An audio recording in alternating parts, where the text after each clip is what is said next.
دكتور ازيك؟ ايه الاخبار؟ اتمنى تكوني انبسطت معايا في الرحله. جميل، ايام جميله. الرحله عدت بسرعه. عدت بسرعه وجميله.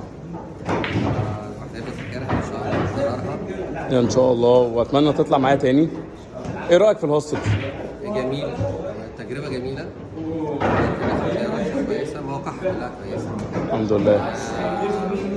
الحاجات اللي رحناها كانت ظريفه. الولايات اللي رحناها سان فرانسيسكو، سان دييغو، المكسيك رحت. رحله كانت سريعه ودمها خفيف. الحمد لله. فكره الهوستل تحب تجربها تاني ولا؟ مع انك انت كنت خايف مقلق منها. ايه رايك في سعر الرحله مقارنه باللي اتعمل؟ سعر الرحله مقارنه باللي اتعمل كله.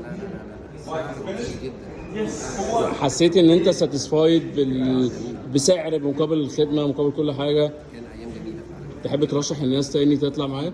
هتطلع معايا تاني؟ اكيد. ربنا يخليك يا دكتور.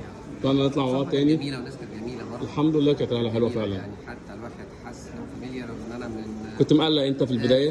مش اي حد اتعرف عليه بسرعه يبقى الواحد يحس ان الامور تبقى ماشيه بالسلاسه دي. فدي كان اتعرفنا على بعض.